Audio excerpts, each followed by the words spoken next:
What's the weirdest thing you've done? In high school I don't have any friends, but I think that girls like me because I'm a bit mysterious. I'm always alone. At recess I sit on a bench, with my hood, and my head down, and when someone walk next to me, I whisper things like, "Okamari no Suzuki." It doesn't mean anything but it looks mystical. People are intrigued. I go to funerals of people I don't know, dressed in a black suit, sunglasses, umbrella, 100 meters away from the ceremony, standing under a tree, completely still. Everyone is wondering who you are and why you are there. The family start thinking that the deceased had a mysterious secret. The family approaches you after the ceremony to ask you questions. But you pull away and disappear in a dark car with tinted windows. They will never know. What are the best psychological tips? If you absolutely want something, ask for something big before you ask for what you really want. In other words, if you want a puppy, ask for a pony first. This is one of the world's best kept persuasion secrets. If you show someone that you are open to both sides of an argument, that person is much more likely to trust you. Even if you already know something, let people teach or show you. People like to do that, and if you really want someone to enjoy being with you, get them to talk about themselves. If you want someone to do something, give them a false choice. If you have to sweep the floor and fold the laundry, ask them, "So do you want to fold or sweep?" Since they feel like they have some control, they will do it. If you act like you know what you're doing, people tend to believe you. What are the scariest facts? After getting stung by a cone snail, you don't feel the sting for a little bit. There is no anti-venom and it can be lethal. Treatment is basically keeping the victim alive until the venom wears off. One reason that crows and ravens are associated with death is because they would often follow armies as they march to battle. Being both carrion birds and extremely intelligent, they realized that a large group of armed men marching on one direction meant that there would be a tasty meal of corpses to eat soon afterwards. Serial killer Joe Matheny owned a restaurant and sold burgers that combined animal meat with the flesh of his victims to customers. Female mummies in ancient Egypt were always more decomposed than their male counterparts. They discovered that this was because male bodies were embalmed a lot sooner than female bodies. Female bodies were kept at the family home until they started to decompose in order to avoid necrophilia at the embalmers. There are colors that humans can't see, and you can't even try to imagine what they look like. Try to imagine a color you have never seen. It is impossible. On average, a person passes by nearly 16 murderers in their lifetime. You are 7% more likely to die on your birthday than any other day of the year. What was a fact that you regret knowing? Something along the lines of, if a child is kidnapped and isn't recovered within 4 hours, there's an 80% chance they're already killed. My dad and I both took DNA tests for fun and I found out we aren't related. 0% match. There are some species of butterfly that look for human blood to suck. The magnitude of how dirty hotel rooms are. Chainsaws were originally meant to be a surgeon's instrument. To aid in childbirth, no joke, Google it. That people dump their old dogs at the shelter in December and get a new puppy for Christmas. How to outsmart a Skinwalker. If you're reading this, congratulations, I am probably dead, or worse. My name is Daniel, and I own quite a bit of land up in the Appalachian Mountains, left to me by my great-aunt. So far, in the years I've lived here, paranormal and downright disturbing things have happened to me here. People told me to just leave or report it, like I've never done that before. To them I'm just the young guy that went crazy a little too early. It bothers me that normal people have no idea what goes on up here, all alone. My first encounter with them, I didn't know how to deal with them, heck I didn't even know what they were called until recently. It's important, or at least it's important to me that some of the tricks I've learned throughout the 3 years I've lived up here could be of use to somebody. My second, or maybe third time I was stalked by a Skinwalker, it felt like I was walking in circles. I had a trail camera with an SD card pretty deep in the woods. But when I tried to walk back to my cabin, I kept passing the camera. I was effectively walking in circles. This went on for hours. The sun was setting soon and I was quite thirsty at the time, I remember. I sat up against the tree my camera was mounted on and started softly crying. It was watching me. I guess waiting for me to fall dead. I hit myself in desperation a few times, trying to think. I sat up and took a very deep breath, wiped the water from my eyes, and it dawned on me. It's gotta be messing with my equilibrium. I have to be off balance, there's no other way. Teleportation in hindsight sounded stupid. But I could still walk, but my depth perception was slightly off. All I had to do was tilt my head as far as it would go into my shoulder, and walk back to my cabin. My ear was pressed into my shoulder, but even with one ear I could still hear how anxious the creature sounded, pacing in the woods hoping I didn't get away. Once I made it inside my cabin, I didn't come out for a couple days, for safe measures. Another trick they know is mimicking animals. I found that they like coyotes.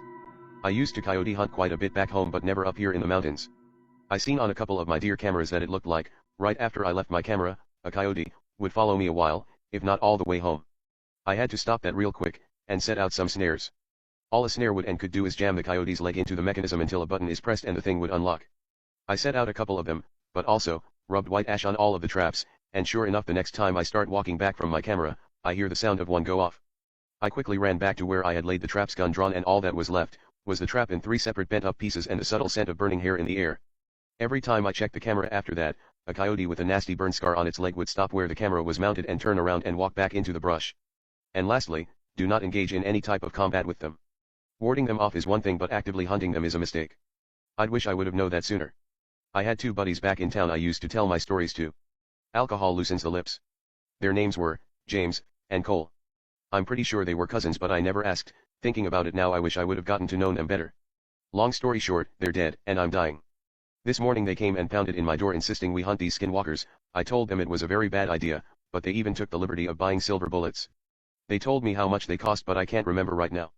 I finally caved and we prepared all day. We first started making a large amount of white ash, cleaning our guns. Heck, they even packed meal-ready eats and special high-dollar spots. Serious, people who used to do burglary for a living, what's the scariest thing you've seen in someone's house?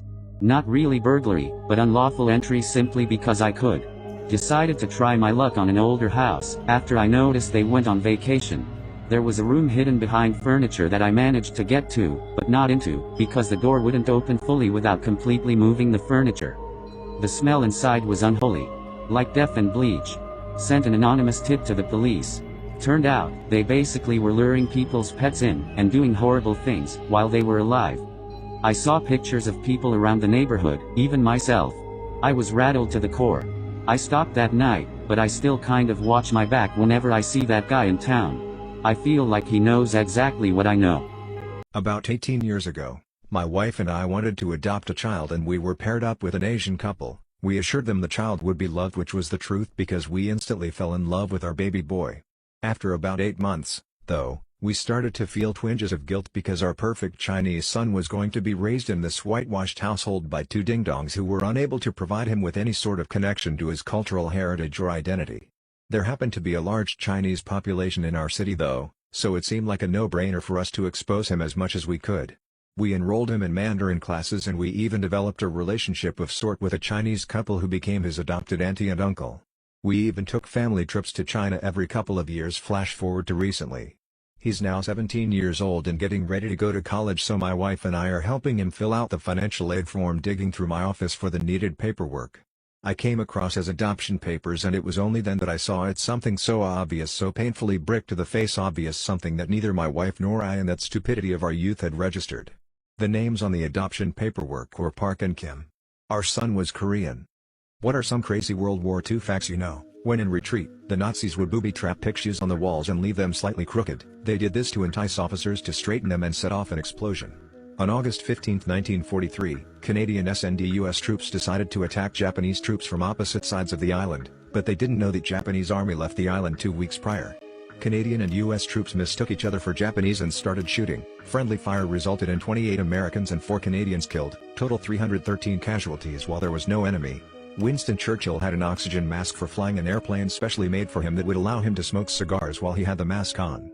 The United States produced 150% more planes in 1944 alone than Japan did in the whole war. Yang Kyung-jung was a Korean soldier who fought in the Japanese, Soviet, and Nazi Germany armies. He was caught by US forces in France. A Finnish soldier took a whole bottle of Pervitin and skied 400 kilometers in a matter of days. He was high for 14 days.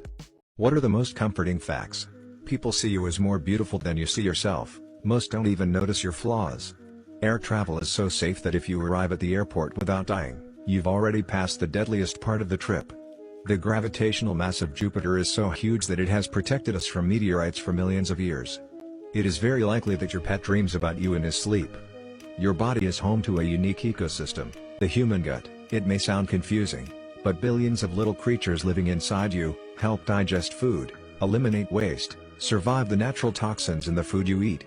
If you sometimes feel that you are useless, that your existence means nothing, this is not true. You literally mean the world to our intestinal flora. How to survive a nuclear bomb. Before I begin, I should point out that the atomic bombs dropped on Hiroshima and Nagasaki were tiny compared to modern ones. In 1961, the Soviets built the Tsar bomb, the largest nuclear bomb ever designed. When you hear the war siren, immediately head for the nearest shelter. If your city doesn't have a bunker, Go to the basement or the middle of a solid building, get away from the windows, outside walls and the roof. You have a few minutes left, so go for it. If you are outside during the explosion, take cover behind anything that might be protective, lie on your stomach to protect skin exposed to heat and flying debris, avoid touching your eyes, nose and mouth, if possible. After the shock wave passes, go to the nearest shelters. Now that you have survived the surge, prepare for the most dangerous part of a nuclear attack, the fallout. Remove contaminated clothing and wipe it off, or wash unprotected skin if you were outside after the fallout arrived. Avoid touching your eyes, nose and mouth. If possible, put contaminated clothing in a nylon bag. Phone, text, TV and internet services will be interrupted or unavailable. The economy will collapse, so money is no longer important. Instead, focus on finding necessities like food and water,